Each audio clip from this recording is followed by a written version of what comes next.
L'inflation est à son plus haut niveau depuis 40 ans, comme en témoigne l'explosion des prix de l'énergie, de l'essence ou de l'alimentation. Pour EFO, les mesures adoptées par le gouvernement ne sont que des rustines. Bouclier tarifaire sur le gaz, chèque alimentaire, ristourne à durée de vie variable sur les carburants, indemnité inflation version 1 puis version 2, tout donne l'impression d'un équipage qui colmate à la gommette un bateau qui prend l'eau.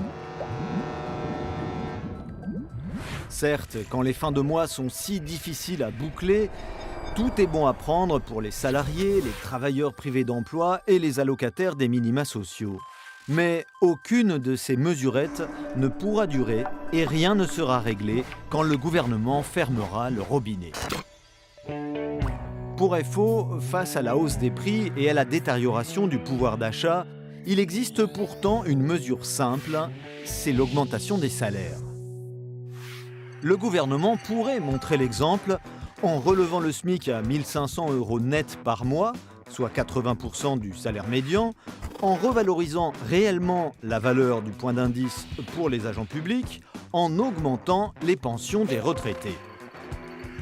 Il pourrait aussi prendre des décisions pour obliger les entreprises à faire de même pour leurs salariés, car oui, l'augmentation des salaires produit de la richesse.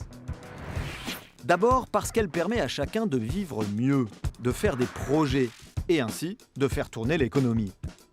Mais aussi parce que les salaires financent, via les cotisations, les mécanismes de protection collective comme la sécurité sociale, l'assurance maladie, l'assurance chômage ou les retraites.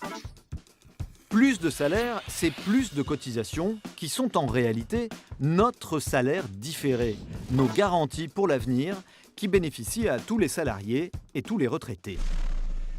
C'est pourquoi EFO revendique, pour une meilleure répartition des richesses, la conditionnalité des aides aux entreprises, alors qu'aujourd'hui elles sont sans contrepartie, creusent le déficit public et mettent en péril notre modèle social. Pour EFO, il n'est pas acceptable que certaines entreprises accumulent des profits pour verser des dividendes tout en refusant d'augmenter les salaires, voire de sauvegarder les emplois. Augmenter les salaires participerait donc à rééquilibrer le partage des richesses.